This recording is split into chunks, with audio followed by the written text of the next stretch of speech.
Sudah join semua ya, saya kira. Selamat malam.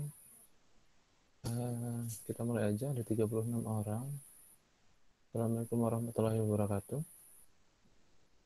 Suara saya masuk ya? Masuk Pak, Oke, terima kasih. Ya, Assalamualaikum warahmatullahi wabarakatuh. Dalam 2 bulan ke depan, paling lama, kita akan kuliah seperti ini, teman-teman, karena kami, beberapa dosen teknik informatika, dijadwalkan pelatihan dasar, atau kalau orang awam menyebutnya prajabatan CPNS, sehingga memaksa kita untuk kuliah di malam hari. Nanti kalau teman-temannya yang memang nggak bisa kuliah di jam 7.30, mohon mengabari kenapa atau bagaimana sebaiknya, karena saya khawatir kalau saya jadwalkan di hari Sabtu nanti akan banyak mata kuliah juga akan dijadwalkan di hari Sabtu gitu teman-teman. Jadi saya coba untuk di malam hari di hari yang sama. Karena memang kegiatannya tadi aja baru selesai pukul 16.30. Jadi setengah 5 itu baru selesai. Saya kira kalau kita mulai setengah 5 tanggung gitu ya, motong maghrib, selesai isya aja sekalian kita mulai ya. Oke. Hari ini kita mau kuliah tentang protokol OSI dan TCP. Jadi ini yang pekan sebelumnya sudah saya sampaikan ke teman-teman, bahwasanya nanti kita akan kupas satu-satu per layar gitu ya. Nah, ini untuk sementara ini kita review dulu OSI versus TCP gitu. Pekan depan nanti kita buka layer-layer OSI itu ada apa aja, per masing-masing layer nanti ngapain aja gitu. Kalau ada pertanyaan seperti pertemuan sebelumnya, saya kira teman-teman bisa langsung chat aja. Nanti saya coba baca dan saya coba jawab langsung gitu ya. Jadi jangan sungkan-sungkan untuk bertanya. Oke.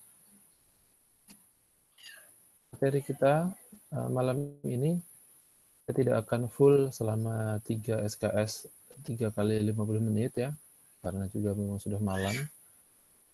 Di kalian udah lelah, di saya juga udah lumayan gitu ya. Jadi sehabisnya slide aja mudah-mudahan kita selesaikan gitu ya. Slide di pekan ketiga, akan selesainya 1 jam, ya udah 1 jam selesai gitu.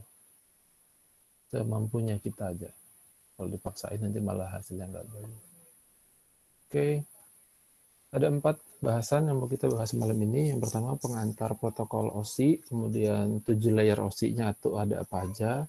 Kemudian nanti tentu kita bandingkan dengan protokol TCP/IP dan layer-layer TCP/IP itu ada apa aja.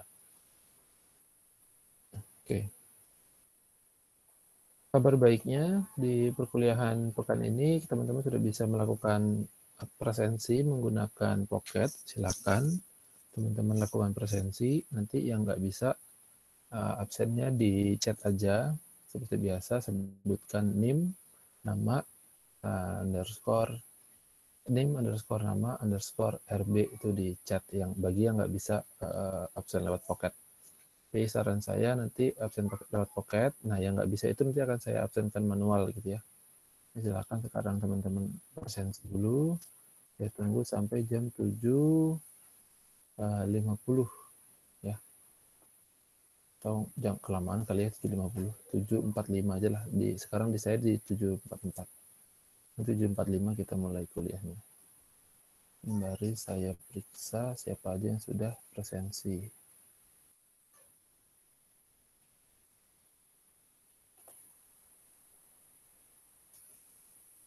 Baru 5 orang yang presensi.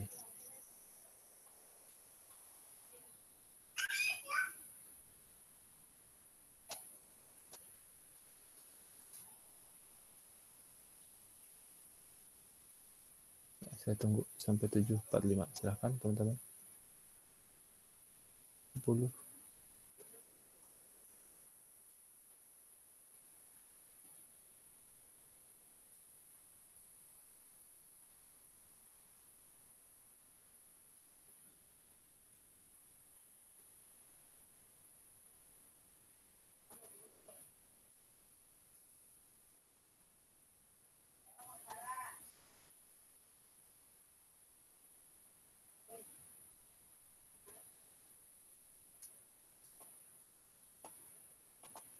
Banyak ya nggak bisa pakai pocket ya ternyata ya. Saya kira sedikit ya, ternyata banyak juga. Luar biasa. Ishak Fikri Taufik.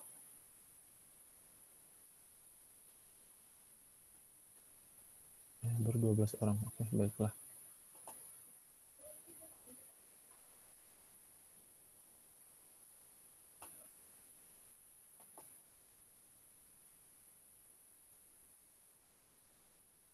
Oke, sementara cukup dulu. Jadi saya buka cuma bisa 1 jam presensinya. Jadi silakan teman-teman yang belum presensi menggunakan Pocket. Baru 12 orang. Berakhir 52 menit lagi. Nanti kita buka lagi. Kita lanjutkan dulu materinya ya. Oke. Silakan presensi teman-teman. Bagian yang presensi. Oke. Kita lanjutkan. Protokol jaringan. Protokol jaringan itu apa sih ya? Protokol sendiri merupakan sebuah kesepakatan dan aturan atau standar yang mengatur hubungan dan komunikasi. Protokol sendiri mengatur agar komputer yang berbeda platform dapat saling mengirimkan informasi yang sebenarnya sudah saya bilang. Nah, ini beberapa contoh komputer dengan berbeda-beda platform gitu ya. Ada smartphone, ada tablet, ada laptop, ada komputer gitu ya, ada FTP, ada S2 dan seterusnya. Ini platformnya berbeda-beda, tapi dengan adanya protokol semua bisa berkomunikasi. Nah, protokol sendiri diterapkan pada perangkat keras, perangkat lunak atau kombinasi keduanya. Jadi kalau ada pertanyaan protokol itu diterapkan di hardware, software, atau keduanya? Ya jawabannya semuanya gitu ya. Tidak terbatas di hardware, tidak terbatas di software, atau tidak terbatas di salah satunya, atau tidak hanya di keduanya saja, tapi di semuanya gitu ya. Di hardware-nya iya, di software-nya iya, di hardware dan software-nya pun juga sama gitu ya. Jadi itulah protokol. Dia bisa digunakan untuk mengatur agar komputer atau device-device yang berbeda ini bisa mengirimkan atau bisa berkomunikasi meskipun platformnya berbeda-beda. Oke. Sedangkan model OSI sendiri sebenarnya kemarin sudah, kalau modelasinya kita ulang lagi supaya lebih paham gitu ya. Merupakan singkatan dari model Open System Interconnection. Nah, model OSI ini adalah sebuah standar yang mendefinisikan semua aspek komunikasi dalam sebuah jaringan. Open System berarti sekumpulan protokol yang memungkinkan terjadinya komunikasi antar sistem yang berbeda. Ini tadi sudah dijelaskan, berbeda platform bisa berkoneksi dengan adanya protokol gitu ya, bisa berkomunikasi. Kemudian model OSI sendiri berbentuk kerangka berlapis atau layer framework.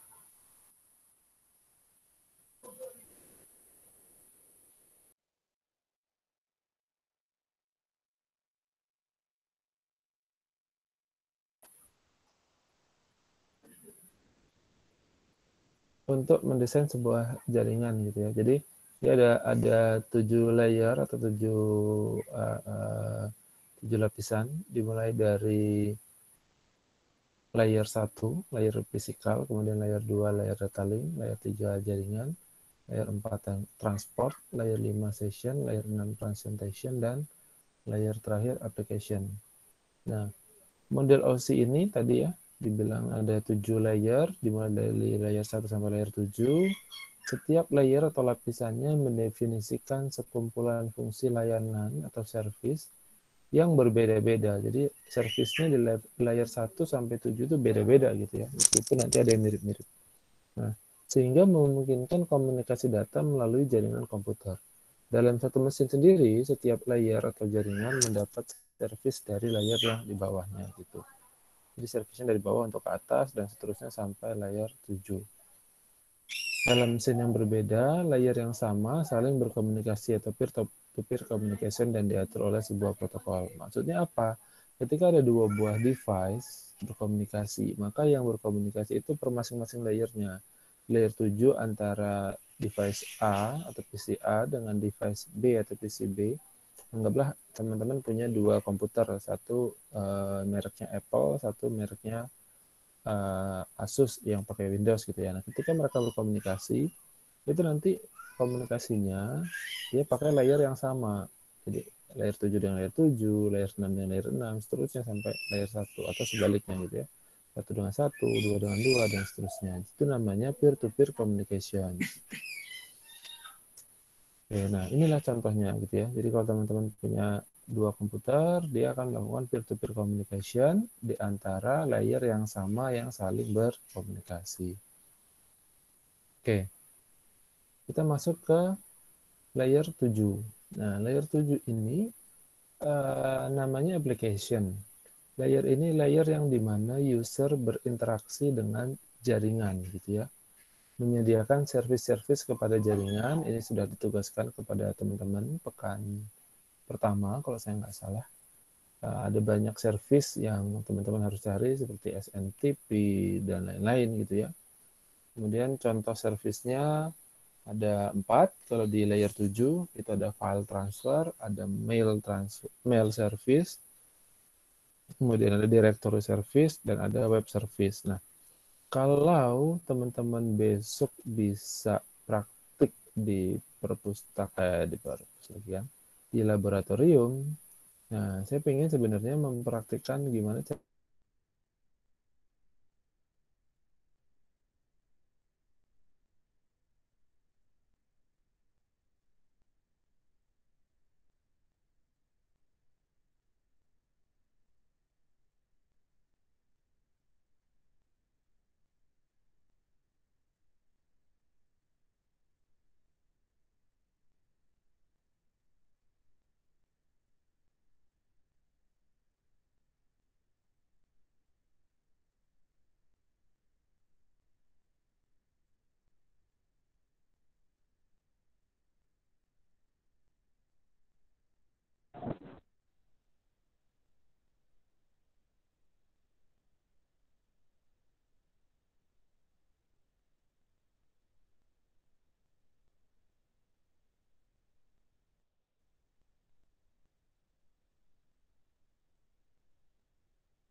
Oke, tadi kita sampai mana?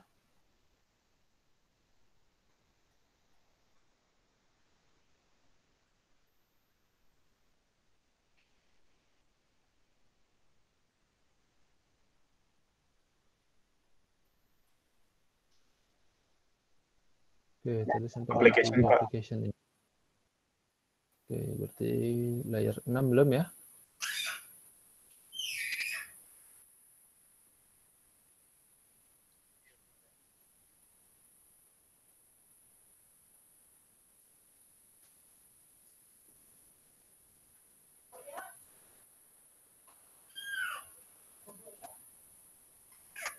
Oke, yang layer 7 belum berarti. Oke. Saya ulang lagi layer 7 ya. Baiklah. Tadi tiba-tiba live jaringannya jelek. Oke, kalau tiba-tiba suaranya putus, bilang ya, teman-teman ya.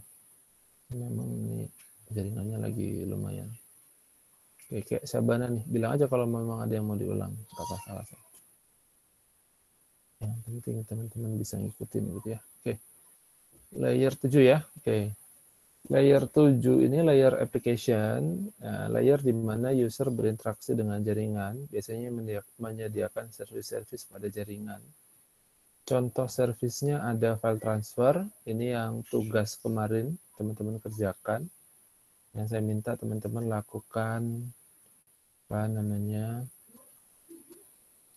saya minta teman-teman melakukan pengiriman file dari komputer satu ke komputer yang lain gitu ya.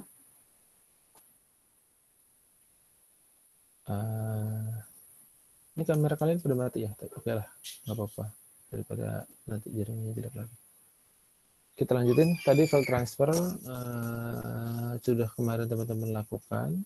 Nah, besok kalau bisa praktikum, saya ingin praktikumnya itu pakai mail service di kampus ya, di laboratorium. Tapi kalau memang tidak bisa, nanti kita akan coba reduce modul-modul yang ada, kita akan kurangi praktikum-praktikum yang tidak bisa dilakukan, yang bisa dilakukan di rumah, itu yang akan kita susun modulnya, dan akan kita sampaikan ke teman-teman sekalian.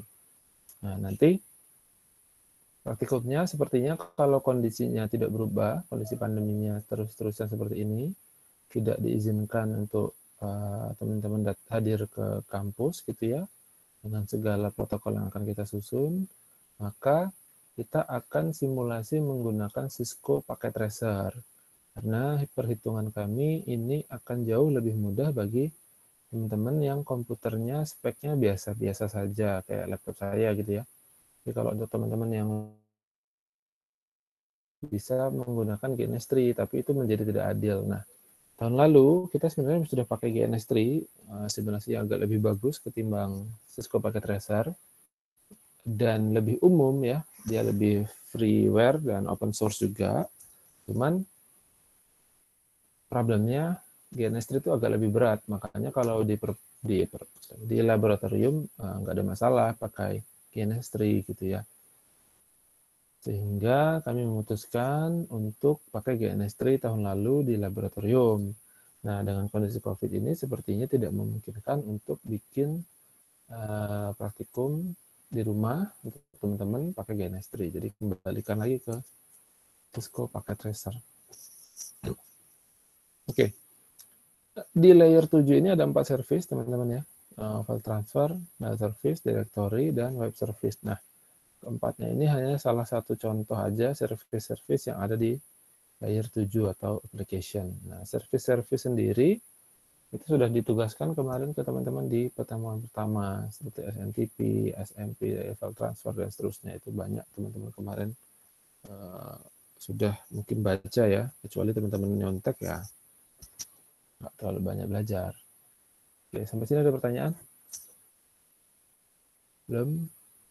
Terlanjutkan ke layer 6 atau layer presentation. Layer ini biasanya digunakan untuk mendefinisikan bagaimana format data ditampilkan sehingga data yang dikirimkan dapat dikenali oleh komputer penerima. Metode yang ada pada layer presentation itu ada dua, ada compression dan encryption. Nah, compression ini biasanya dia mengkompresi data pada sisi pengirim dan dekompresi pada sisi penerima. Jadi pada saat mengirim datanya dikecilin, pada saat diterima datanya didekompresi, dikembalikan ke ukuran semula. Kalau saya kirim data 1 mega, kemudian dikompresi menjadi 800 kilobyte, nanti pada saat sampai di penerima, datanya kembali menjadi 1 mega. Nah, itu dilakukan di layer 6 presentation. Nah, selain compression, di layer 6 ada metode lain yang namanya enkripsi atau encryption. Enkripsi pada sisi pengirim itu sama, cara kerjanya dengan compression, hanya dia enkripsi ini supaya pesan yang dikirimkan itu tidak mudah dibaca oleh orang lain. Nah, ini salah satu juga dulu penemuan komputer pertama itu tujuannya hanya untuk enkripsi gitu ya. Komputer yang ada di filmnya Alan Turing, The Game Theory atau apa ya nama filmnya, saya lupa ini.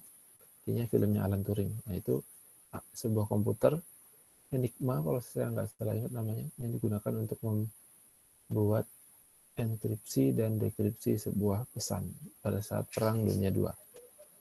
Nah, kalau teman-teman mau mempelajari enkripsi lebih lanjut, nanti ada mata kuliah kriptografi yang ngajar Pak Rinaldi Munir dan Pak Ilham. Karena Pak Ilham sendiri pada saat tesis dulu pembimbingnya adalah Pak Rinaldi Munir. Jadi sudah sangat paham tentang kriptografi. Dan memang tesisnya Pak Ilham adalah kriptografi. Kemudian contoh format datanya di layer 6 ada JPG, AVI, ASCII, dan binary. 2 layer pertama, ada pertanyaan? Belum, kita lanjutkan. Kalau ada silakan chat aja, bisa langsung dijawab. Layer 5, layer session. Ini digunakan untuk mendefinisikan bagaimana menjalin, mengontrol, dan mengakhiri komunikasi antara dua host.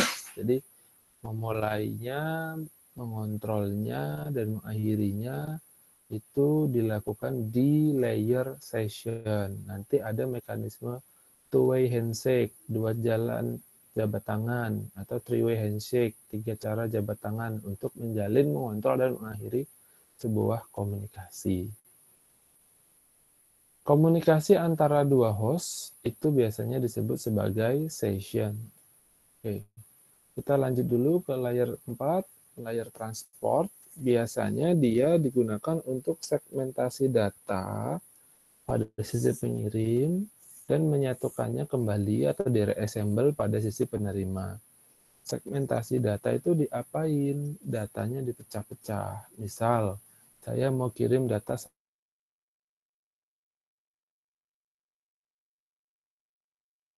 Tidak ada suaranya, Pak. pecah di komputer. Oh, tidak ada suaranya. Putus Udah? Terdengar? terdengar, Pak. Terputus ya? Sekarang udah terdengar? Sudah, Pak. Oke. Di segmentasi Sudah, Pak. data itu biasanya ketika kita mau mengirimkan data dari komputer A ke komputer B, di komputer A sendiri pada saat mau dikirimkan di layer transportnya itu datanya dipecah-pecah, misalkan 1 mega gitu ya. Dia akan disegmentasi menjadi beberapa bagian, misal saya bagi menjadi 5 bagian, maka satu bagiannya itu menjadi 200 kilobyte gitu ya. Pada saat sampai di komputer B, data-data yang 200 kilobyte tadi, kan ada headernya tuh ditempelin. Ini header 1, 2, 3, 4, 5 diurutin.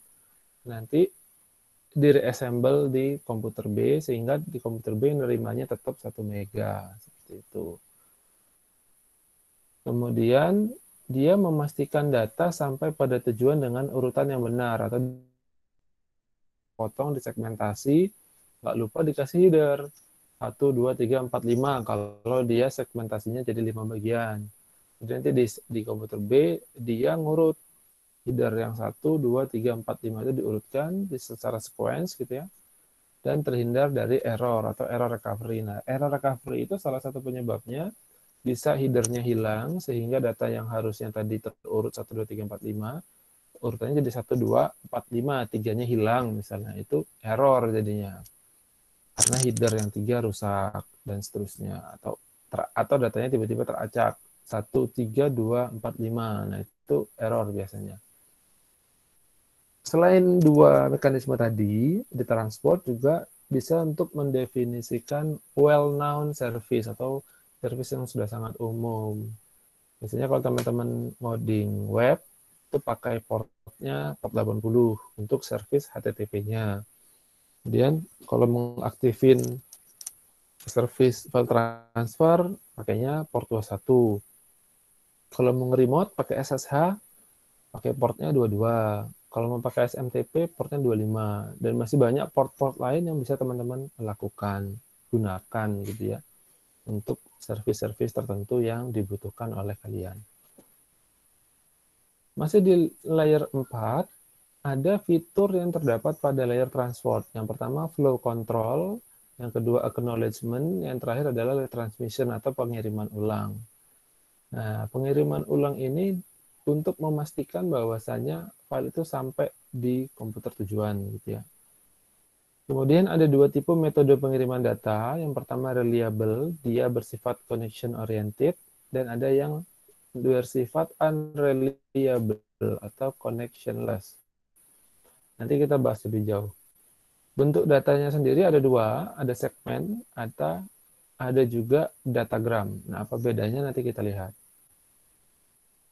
Sementara ini jadi ditutup dulu, sampai sini dulu, nanti kita bahas selanjutnya, atau di pekan depan pada saat kita bahas layer transit gitu ya. Karena nanti kita akan kupas benar-benar per masing-masing layer gitu. Nah, di layer 3 kita lanjutin dulu, layer jaringan atau layer network, dia menyediakan pengalamatan logik atau IP address. Nah, bahasan IP address atau IP addressing ini nanti akan menjadi sangat panjang. Tadinya kita jadwalkan 2 pertemuan, mungkin karena saya juga baru dapat informasi, di pekan ke-7 kita harus UTS, maka nanti ada dua materi di RPS itu yang akan kita jadikan satu pertemuan saja. Mengingat pentingnya UTS dan materi harus tersampaikan ke teman-teman. Nah, di layer network sendiri, selain IP address, kita juga akan belajar menentukan subnet ya. Jadi kita akan belajar IP addressing, kita belajar subnetting, kita akan belajar routing juga untuk menemukan alur terbaik ke suatu tujuan gitu ya. Di layer 3 juga menyediakan fitur paket filtering dan paket forwarding. Device-nya itu ada switch layer 3 dan ada router. Nah, apa sih istimewanya switch layer 3? Istimewanya switch layer 3, dia tanpa punya router, tapi bisa melakukan routing gitu ya. Jadi, hanya dengan satu switch yang memang khusus untuk layer 3, switch-nya, nama switch-nya gitu, switch layer 3. Jadi dia bisa melakukan routing. Padahal switch itu harusnya adanya di layer 2, di data link gitu ya.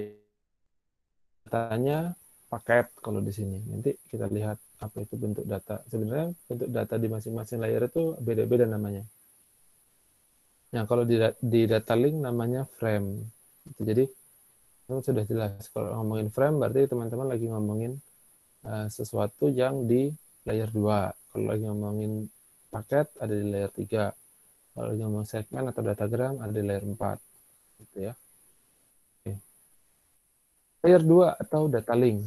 Ini dia menyediakan pengalamatan fisik atau MAC address. Biasanya MAC address ini 1 buah per masing-masing. Kalau teman-teman mau melakukan sebuah kejahatan, itu nanti yang dicari adalah MAC address-nya. By apa? Pertama dicek IP address-nya dulu.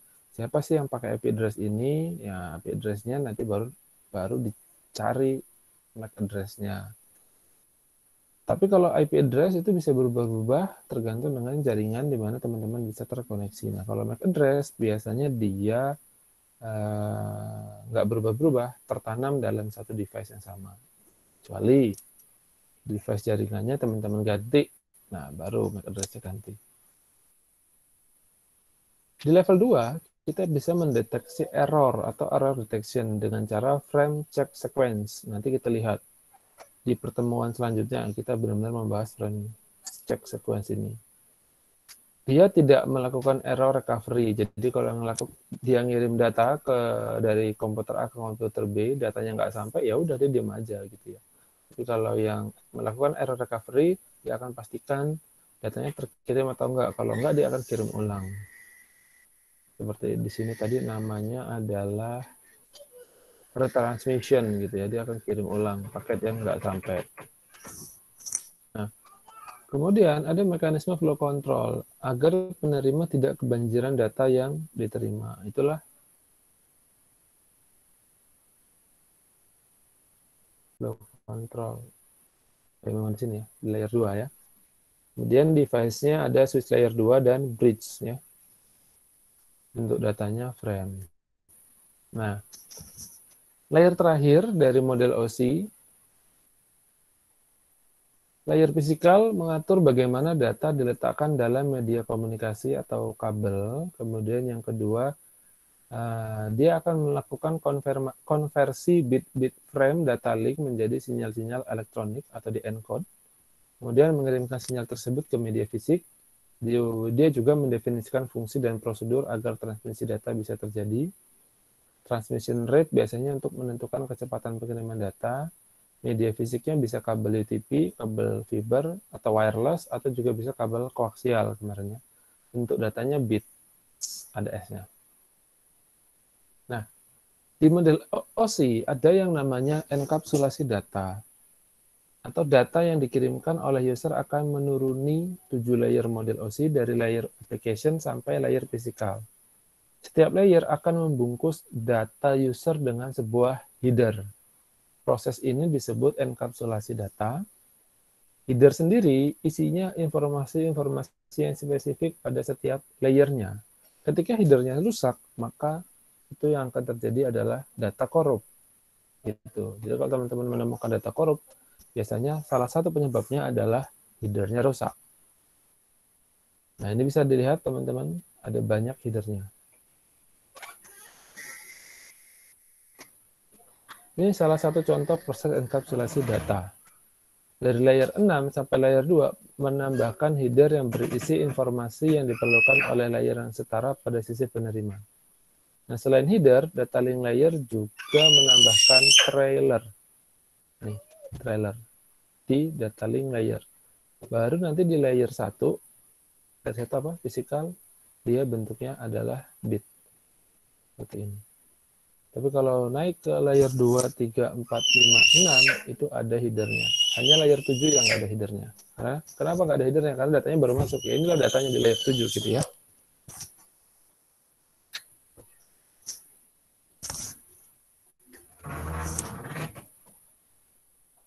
Oke. Di sini ada pertanyaan, teman-teman?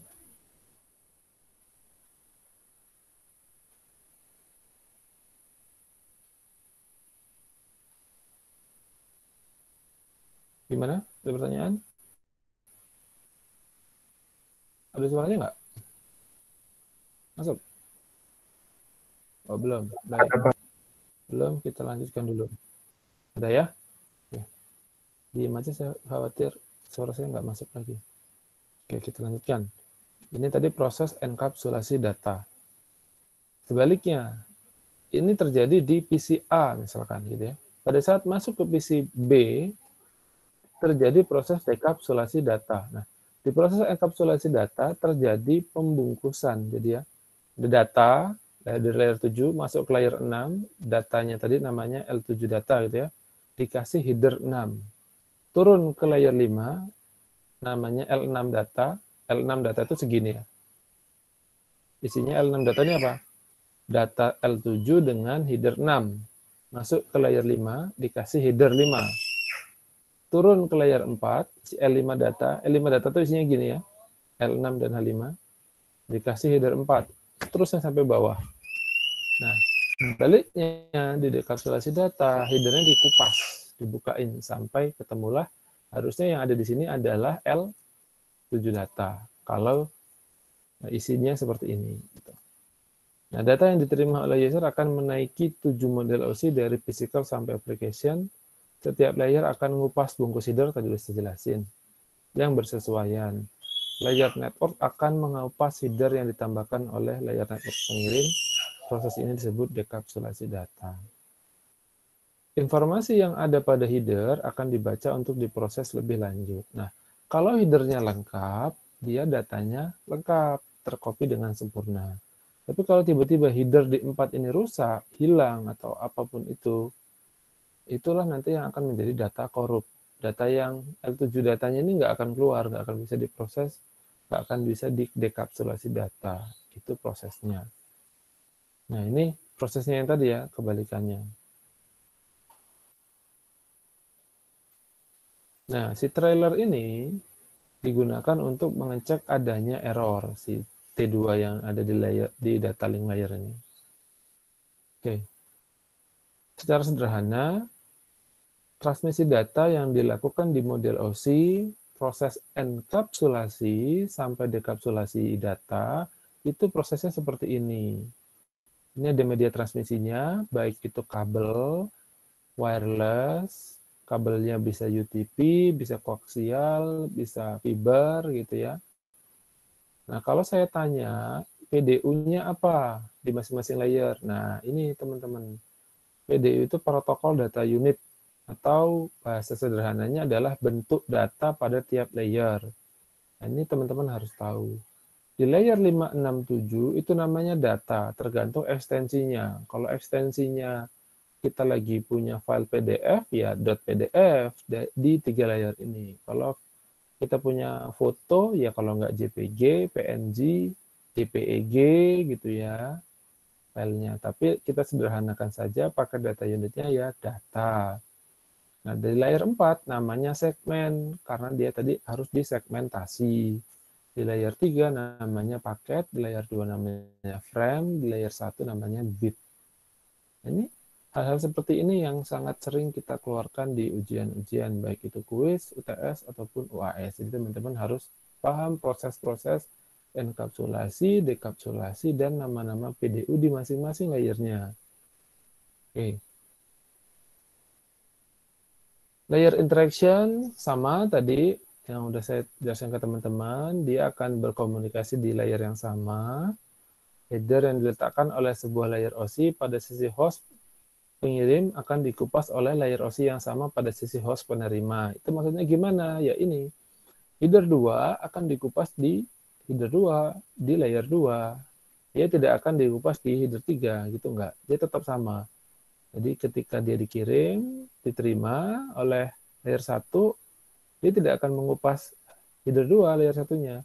Header 2 akan dikupas di layer 2, dan seterusnya. Nah, itu maksudnya seperti itu, same layer interaction.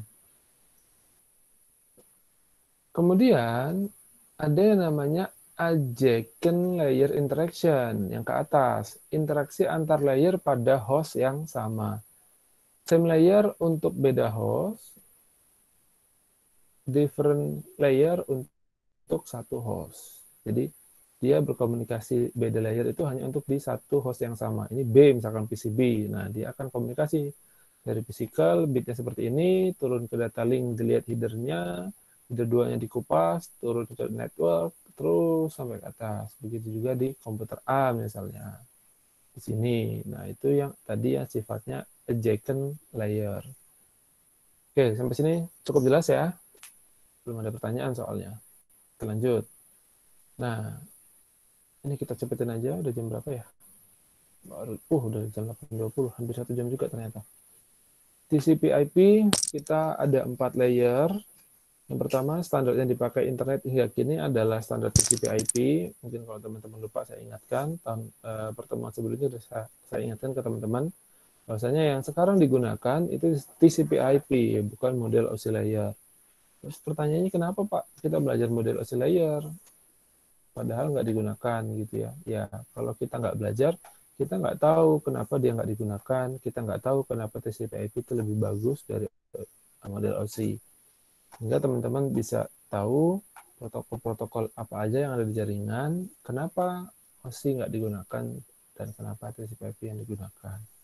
Pada prinsipnya, semua protokol ini dibangun pada saat itu untuk tujuan yang baik semua, nggak ada untuk saling menjatuhkan sebetulnya.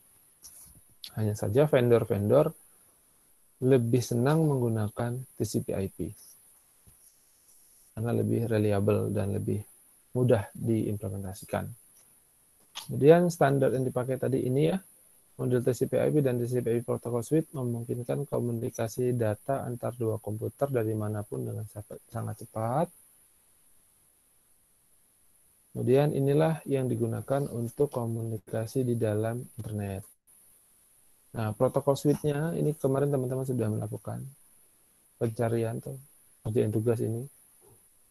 Internet, FTP, SMTP, SNMP, TFTP, DHCP. Nah, service ini adanya di layer application. Kemudian kalau transport kita akan ngomongin TCP dan UDP. Ini nanti kita akan bahas connectionless dan connection oriented. Di sini di TCP UDP transport.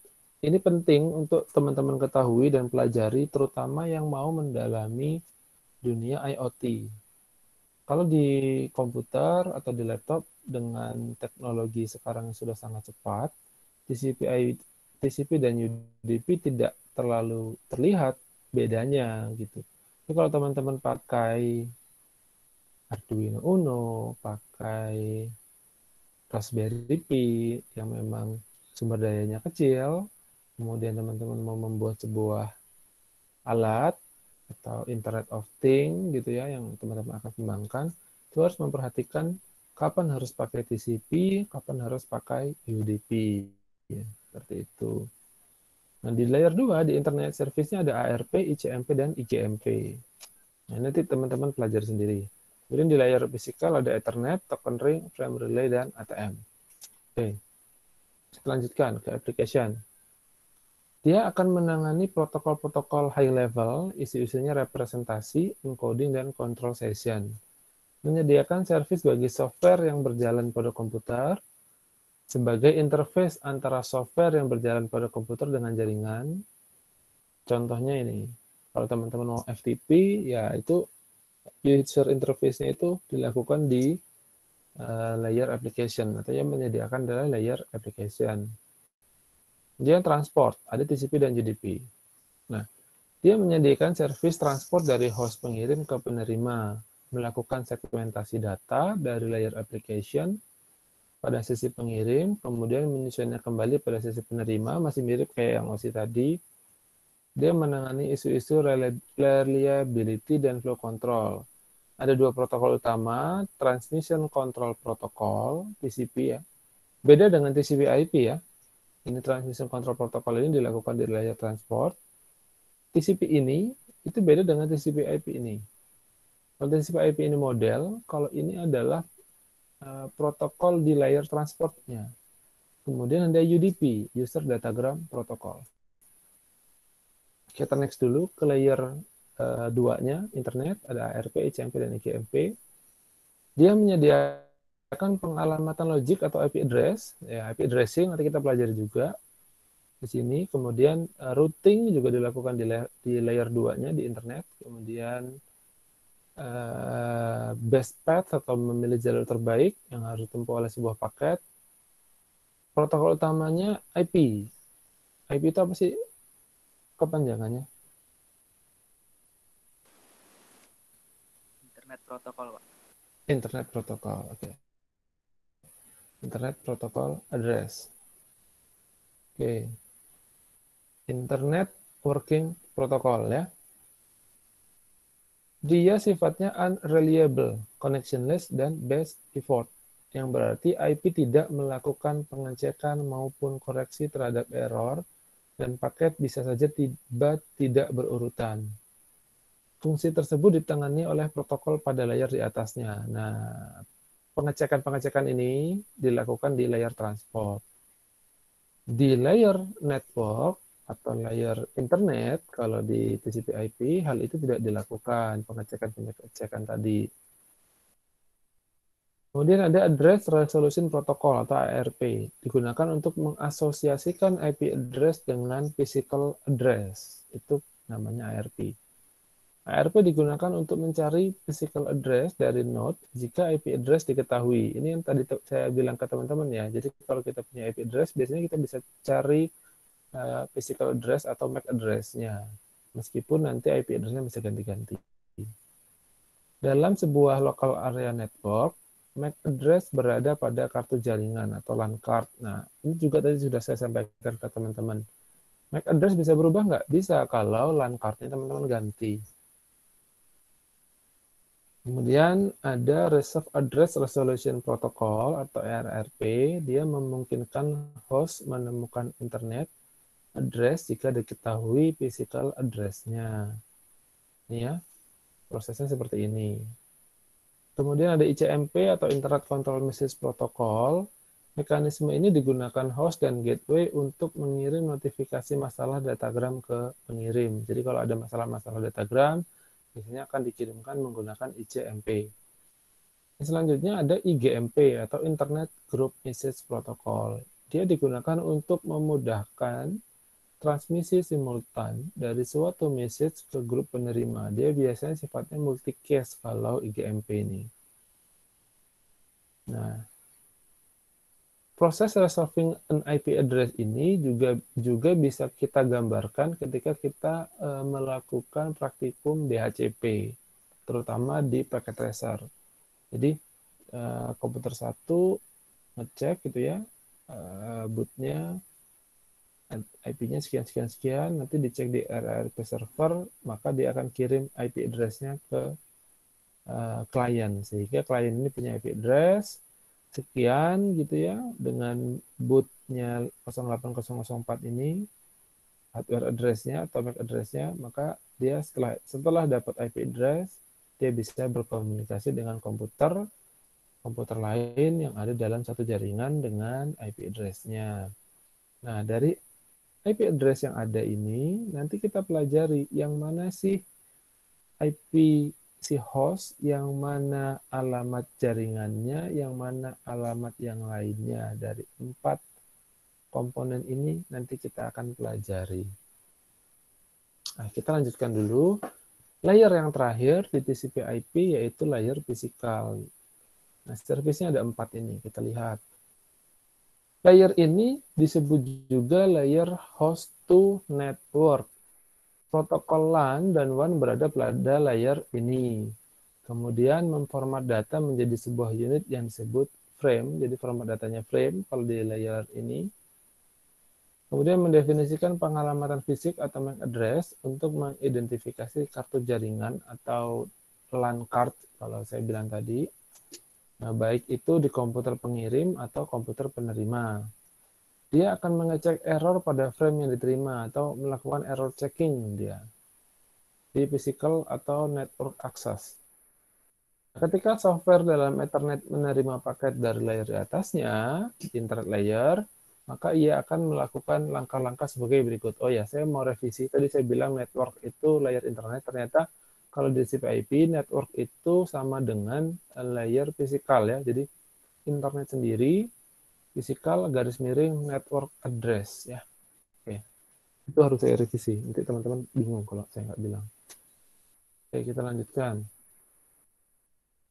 Ketika software dalam Ethernet menerima paket dari layer di atasnya atau internet layer, maka ia akan melakukan langkah-langkah sebagai berikut. Yang pertama, dia akan pecah datanya menjadi beberapa bagian kalau diperlukan. Kemudian dia akan bungkus bagian tersebut dengan header yang berisi informasi. Dia akan menyerahkan frame tersebut pada komponen lebih rendah yang bersesuaian dengan physical layer pada model OSI. Nah, kira-kira bentuknya seperti ini. Enkapsulasi datanya. Di layer application ada data, kemudian masuk ke transport namanya segmen, di internet namanya paket, di data link. Nah, ini menariknya di network access itu ada data link dan ada physicalnya. Jadi ada frame dan bits itu di dalam satu network access atau di physicalnya TCP/IP. Dia layernya tetap 4 gitu, tapi di layer network access itu pada saat enkapsulasi terjadi 2 mekanisme yang mirip dengan OSI model. Yang ini juga harus teman-teman perhatikan terkait PDU, proses enkapsulasi, dan proses dekapsulasinya. Nah, kebetulan ini saya nggak nggak gabungkan gitu ya gambarnya antara enkapsulasi dan dekapsulasi. Nah, teman-teman bisa gabungkan sendiri ya silahkan aja. Prosesnya sama. Kemudian, model TCP/IP mendapat kepercayaan karena protokol-protokol yang dimilikinya. Sebaliknya, model OSI tidak digunakan untuk membangun jaringan komputer. Modul OSI digunakan sebagai panduan untuk memahami proses komunikasi yang terjadi dalam jaringan. Kenapa lebih mudah memahami OSI? Nah, kita lihat pada proses enkapsulasi dan dekapsulasi. Akan lebih mudah memahami proses yang segini panjang ketimbang proses yang hanya sependek ini gitu. Apa sih yang sebenarnya terjadi di sini? Nah, kalau kita pelajari enkapsulasi OSI duluan, teman-teman sudah kebayang sedetail itu yang terjadi pada saat enkapsulasi dan dekapsulasi yang dilakukan di OSI model. Nah, ini juga jawaban kenapa model OSI masih terus kita pelajari meskipun tidak diimplementasikan di dunia nyata atau di dunia industri gitu ya. Jadi OSI itu masih digunakan sebagai guideline atau panduan dalam menyusun sebuah device atau alat-alat jaringan. Alat-alat yang bisa digunakan untuk berkomunikasi gitu ya. Nah, ini perbedaan dan persamaannya. Ini keduanya sama-sama pakai layer, keduanya sama-sama punya layer application di atas gitu ya. Meskipun service yang ada beda-beda di model OSI dan di TCP/IP sama-sama punya application, tapi service-nya beda karena service yang di sini nggak sama dengan yang ada di 3 layer ini. Itu. Kemudian yang ketiga, keduanya mempunyai layer transport dan network yang sebanding. Jadi ada net transport, ada network gitu ya. Kemudian profesional dalam bidang networking harus mengetahui kedua model tersebut. Jadi kalau teman-teman besok menjadi admin jaringan atau network administrator, ya teman-teman harus tetap mempelajari protokol model OSI juga model TCP/IP. Perbedaan dari keduanya, TCP/IP mengkombinasi layer OSI presentation dan session menjadi satu layer application, ya 3 layer ya, presentation, session, dan application. Dijadikan satu application di TCP/IP itu bedanya ya, 3 layer ini dijadikan satu layer. Kemudian beda yang kedua, TCP/IP mengkombinasikan data link dan physical menjadi satu layer network access yang paling bawah ya. Data link dan physical jadi network access atau physical saja boleh. Perbedaan yang ketiga, TCP/IP kelihatan lebih sederhana karena memiliki layer yang lebih sedikit, yaitu 4 layer. Kemudian yang keempat, perbedaannya TCP/IP di layer transport menggunakan UDP. Tidak selalu menjadi pengiriman paket yang reliable, tidak seperti layer transport pada OSI yang sudah pasti reliable. Oke. ISO versus TCP/IP. Pada kenyataannya, komunikasi pada jaringan komputer menggunakan protokol TCP/IP. Sebab kenapa OSI tidak digunakan? Yang pertama, waktu implementasinya terlambat. Ketika universitas dan vendor terlanjur menerapkan protokol TCP/IP, pada saat itulah protokol ISO diperkenalkan atau OSI model diperkenalkan. Nah, protokol OSI dianggap memiliki kecacatan. Kenapa memiliki kecacatan? Karena terlalu panjang proses enkapsulasi dan dekapsulasinya. Implementasinya jadi jauh lebih rumit, sedangkan orang sudah common dengan 4 layer yang menggunakan TCP/IP ini. Yang menjadi lebih mudah dan biasanya memang di dunia teknologi itu akan jauh lebih cepat penyebarannya ketika dia bersifat open source. Open source ini belum tentu gratis, tapi sudah pasti semua orang boleh ngoprek gitu. Source-nya dibuka, semua orang boleh mengembangkannya gitu ya. Dan akhirnya dia memiliki komunitas besar yang siap membantu ketika terjadi permasalahan di protokol tersebut. Nah, yang terakhir masalah politik. TCP/IP itu dibikin oleh Amerika. Amerika sendiri merasa mereka sebagai penemu internet, penemu jaringan gitu ya. OSI diajukan oleh Kementerian Komunikasi Uni Eropa, sehingga mereka dengan bagaimana caranya TCP/IP tetap mereka gunakan, sehingga nggak kalah sama protokol yang diciptakan oleh Eropa. Nah, tapi bukan berarti OSI nggak pernah dipakai ya. Ternyata ada sebagian kecil organisasi telekomunikasi di Uni Eropa yang sempat menggunakan model OSI. Tapi lama-lama capek juga, semua orang udah pakai TCP/IP, dia bertahan dengan OSI gitu kan. Nah, tapi bukan tidak menutup kemungkinan TCP/IP itu ada salahnya gitu. Dan inilah beberapa kritik atas TCP/IP yang seolah-olah sudah sangat sempurna gitu ya. Seolah-olah, padahal ya enggak juga. Kritik yang pertama, TCP/IP tidak membedakan antara layer fisik dan data link layer. Nah, model yang baik perlu memisahkan keduanya. Kenapa dinyatakan model yang baik? Karena pada kenyataannya pun di enkapsulasi dan dekapsulasi dia butuh membedakan data link dan physical. Kenapa nggak dipisahkan saja menjadi 5 layer? Itu kan kritiknya seperti itu. Kemudian tidak membedakan konsep layanan, interface, dan protokol. Nah, ketiga layanan ini ada di model OSI. Sehingga pekerjaan perekayasa perangkat lunak perlu membedakan ketiganya. Jadi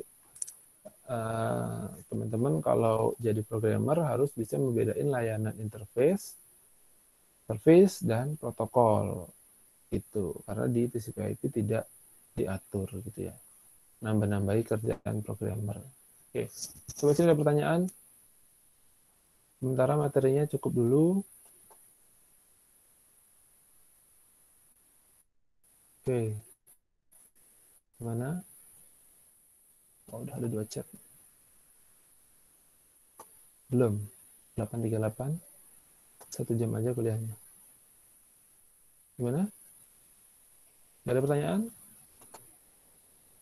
Cukup jelas? Tugasnya adalah, langsung pusing biasanya kalau saya udah ngomong. Tugasnya adalah, oke, silakan. Masih bisa absensi nggak ya? Waktunya 23 detik lagi.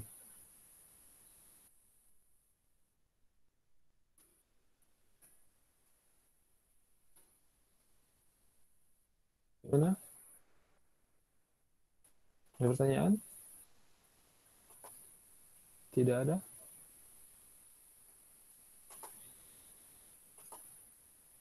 Silakan kalau mau presensi.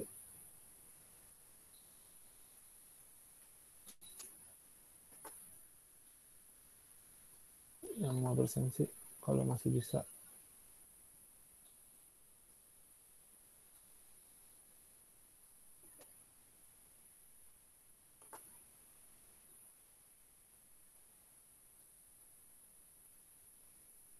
Cuma 12 orang yang bisa presensi di Siakat ya, luar biasa.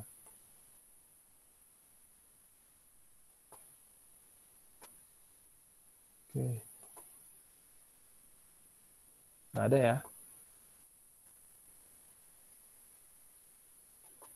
Oke, kalau nggak ada, saya buka sebentar.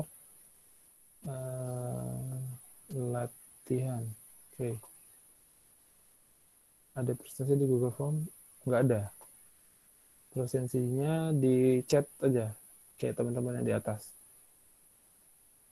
Yang nggak bisa di Siakat, absensinya di chat aja. Buka sebentar. Terkait ini.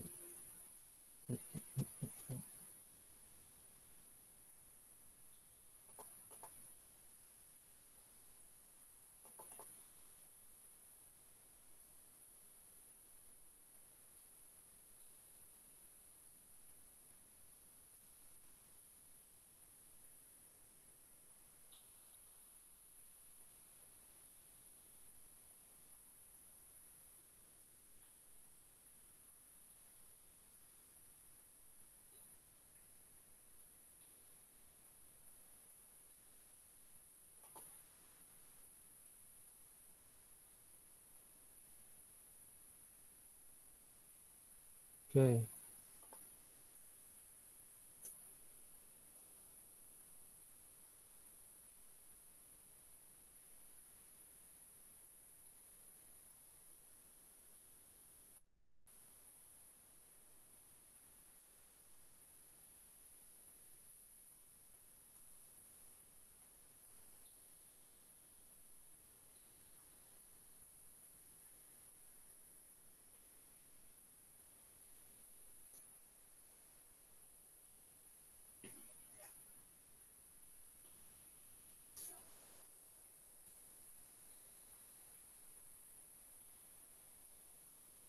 SP.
Oke. Saya akan share.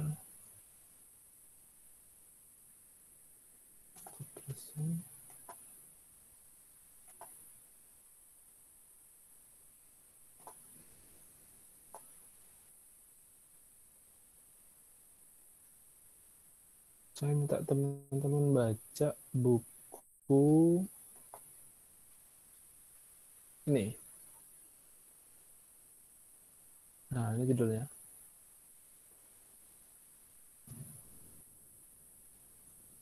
Kelihatan ya? Ini bukunya, Computer Networks 5th Edition, karya Tannenbaum. Silakan kemudian teman-teman buka di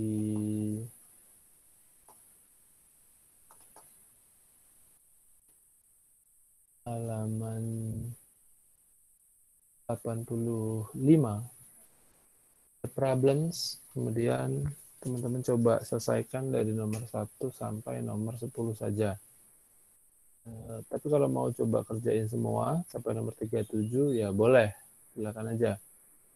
1 sampai nomor 10 caranya masih sama seperti yang kemarin, ditulis di kertas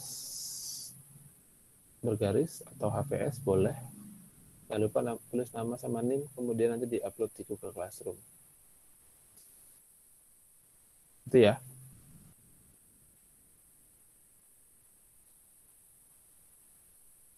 Ada pertanyaan?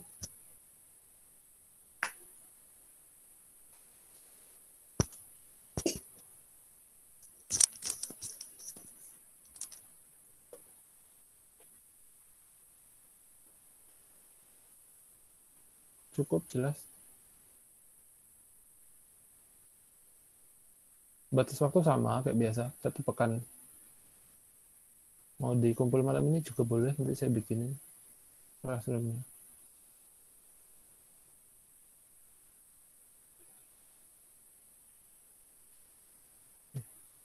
Saya cari bukunya ya. Halaman 85 nih. Halaman 85. Nomor 1 sampai nomor 10. Ini bukunya. Oke. Kalau nggak ada pertanyaan, kita tutup. Pertanyaan nggak?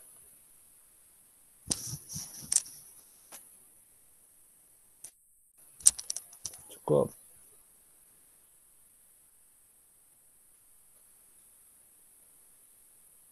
Cukup ya, soalnya 10. Apa mau ditambah jadi 15?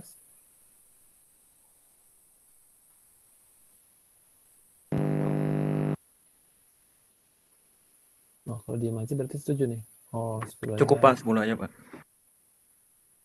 Ya, cukup ya, 10 ya.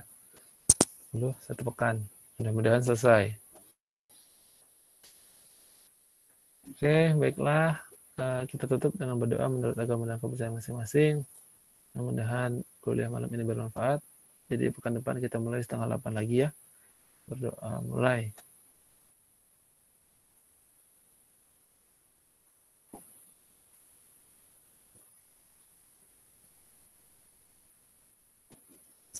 Selesai. Saya akhiri. Wassalamualaikum warahmatullahi wabarakatuh. Tugasnya nanti dilihat di classroom. Silakan dikumpulkan di classroom-nya. Tidak ada keterlambatan. Yang terlambat tercatat di email saya. Jadi nilainya nanti 0 yang terlambat kumpul. Jadi usahakan sebisa mungkin, secepat mungkin untuk segera dikerjakan. Jangan ditunda-tunda. Terima kasih. Assalamualaikum warahmatullahi wabarakatuh. Pak, terima kasih Pak. Live ya. Waalaikumsalam warahmatullahi wabarakatuh. Terima kasih. Terima kasih Pak.